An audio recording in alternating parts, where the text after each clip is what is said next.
So today, March 8th, is International Women's Day all across the globe. March 8th, every year, happens to fall on Sunday this year, celebrates the women's rights and achievements all across the globe.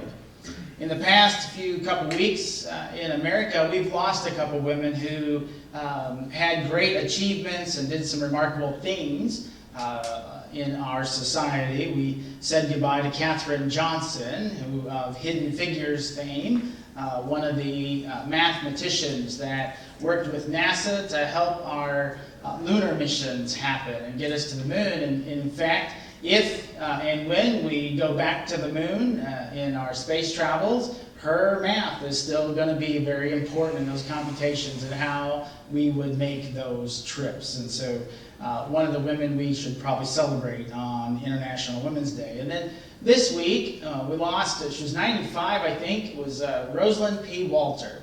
I posted on my social media feed about her. That may not be a name that you know, but if you are a PBS watcher like I am, and you watch Nature, or any of those programs like that, then you've heard her name, because at the beginning of every program and at the end, you have the list of names of people who have contributed, and then viewers like you, to that program. And Rosalind P. Walter is one of the longtime contributors to the Nature program on PBS. And so that meant that she also had some means to be able to do that. She came out of a wealthy family, I think in New York, and was able to contribute back into society by doing things like sponsoring that program. But that's not what she's really known for. That's what I know her for. But what she's really known for is being the first Rosie the Riveter. And so if you ever saw a poster, pin a thing of Rosie the Riveter from the war effort, that was Rosalind P. Walter. The song, Rosie the Riveter, was written about her as she spent a year working in a munitions plant during the war effort back for World War II. So Rosalind P. Walter. International Women's Day, celebrating women's rights and achievements globally. How are we doing in America with that? Well, there's been lots of reporting this week around that. One of the interesting things this year has been that it's an election year, and so we've had candidates who are vying for the office of presidency of the United States. And we had a historic number of women who, at the beginning of the campaign process, sought nomination to be the nominee on the Democratic Party side of things, at least, for President of the United States. 6 women running at one time to be President of the United States. Hasn't happened before. And so we can count that as some progress that some women senators and business women and writers and others have put together campaigns for presidency of the United States. And it's pretty exciting to see that happen in our world if you're a person that enjoys looking at achievements for all gender and those kinds of things. Well, we had 6, and we're down to 1. There were 6 candidates, and we're down to 1. And the one who remains has really not much of a campaign, but is out there pushing the values that she wants to push there, as all presidential candidates do. Well, this week we lost 2 candidates for the Democratic nomination on that side of things, women candidates who suspended their campaigns. This week, Senator Elizabeth Warren suspended her candidacy for presidency of the United States. And I don't usually name political officials in my sermons. You might notice that. But I named Elizabeth Warren, and there's a reason for that. And hang with me for a minute. Even if you don't like her, don't tune out for a second, because this is important why I would name her in this sermon today. It was a little disappointing for me that she dropped out of the race. Now, not because I want to convince you that you should not have supported any political candidate, but a little bit disappointing for me because I know Elizabeth Warren. I know her. I've had the opportunity several times in the past decade or so to meet with Elizabeth Warren at different venues, whether it was with the Consumer Financial Protection Bureau when it was gearing up in Washington, D.C., or with Illinois People's Action holding her accountable as she tried to set up that Bureau for Consumer Protections on a stage in Chicago, Illinois, or whether I met with her at other meetings in Washington, D.C. back around 2008 to 2010. I met with her at least 4 to 5 different times during that time. And so got to have conversations, got to get to know Senator Warren a little bit, even prior to her being Senator Warren. She was Professor Warren when I first met her and had conversations with her. I know her enough that if I walked into her midst, she'd probably look at me now and say, I've met a lot of people, I'm not sure I know your name. But back then, she would say, Reverend Bushy, how are you? That's how well we knew we could recognize each other and know. Now, we're not good buddies and good friends. That's not the point of this. But the point of this is that as a presidential candidate, she's somebody that I know, that I've had a moment with, that I've got to share conversation with, and conversation not just around political issues or ideology, but conversation around things like, how's your dog Bailey? I know. How's your dog Honey? We talked about our dogs. We talked about our families. We talked about some of those things. Because, when you're in meetings, you don't always talk about all business before and after the meeting. Sometimes you get to know each other a little bit. So the disappointment this week was because I know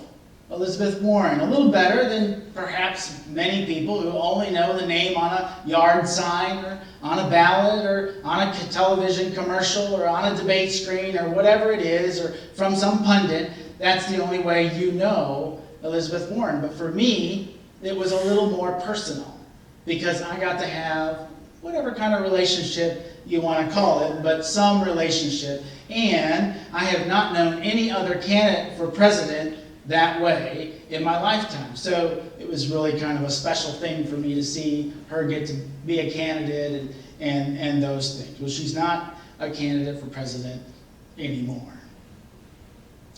Our story for today about good old Nicodemus. There was my International Women's Day thing. Sorry, I forgot to grab my little remote. Different stand out here, I guess. Our story for today about Nicodemus coming to Jesus under the cover of night that Greg read for us just a few moments ago is a story about getting to know someone. A story about getting to know someone.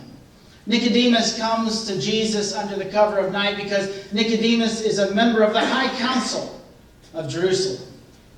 Nicodemus is a member of the Sanhedrin.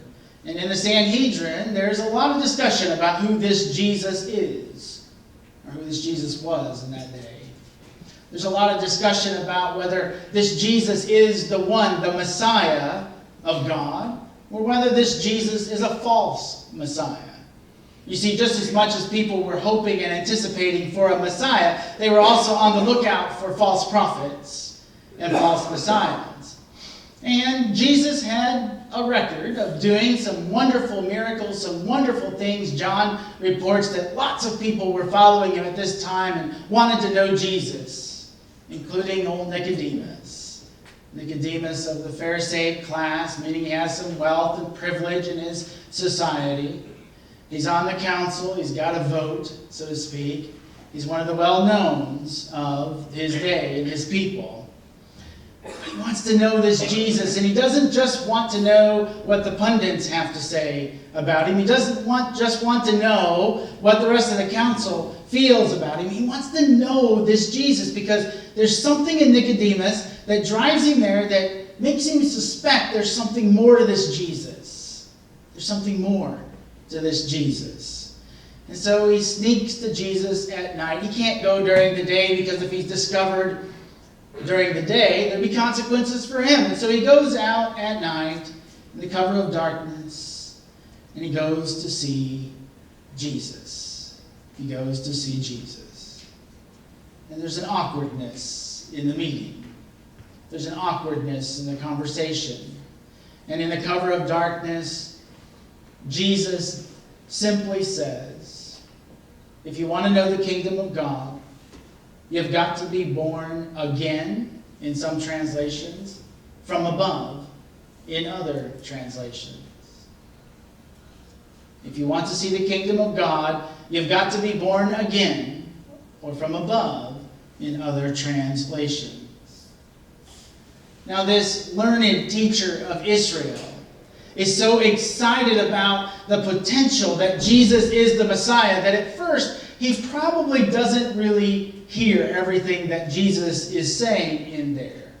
But he's certainly perplexed. He's certainly perplexed. And eventually he wants to know from Jesus, how can that be possible? How can it be possible that I be born again? Jesus, can I re-enter my mother's womb? I'm a fully grown older man and be born again. How is this possible, Jesus? And Jesus, with some dismay, says, you're a learned teacher of Israel, and you just don't get it. You've come out here under darkness to see me, and you still don't get it. You see, what Jesus was trying to tell old Nicodemus was not that he needed to be reborn a physical birth, but that he needed to be reborn a spiritual birth. Now, that can mean a lot of things to a lot of people. In lots of movements, that means that you somehow have the Spirit in you, some lightning striking moment, some sunshine in your eyes moment, some glory moment that shocks you into being born again. In some, it's being in the deepest, darkest moment in your life, and a light shines in that hole, and you're born again. For some people, it's a drastic moment in their life journey and in their spiritual journey. But that's not the only way to think about being born again. That doesn't happen for a lot of people. So when a lot of people hear the preacher say, now we believe you've been born again, or you need to be born again, they're sitting there thinking, this never happened to me. Is it never going to happen to me? I want it to happen. How come it doesn't happen to me? And nothing that extravagant just seems to happen. Nothing that ecstatic seems to move them to feel like they've been born again. Well, I don't think that Nicodemus was being told that night that he needed lightning to strike next to him, or he needed some euphoric experience in order to know that he was born from above, or born again, as it were. I think what Jesus was trying to say is that you need to have a rebirth of your relationship with God. A rebirth with your relationship with God. Now that sounds a little different, doesn't it?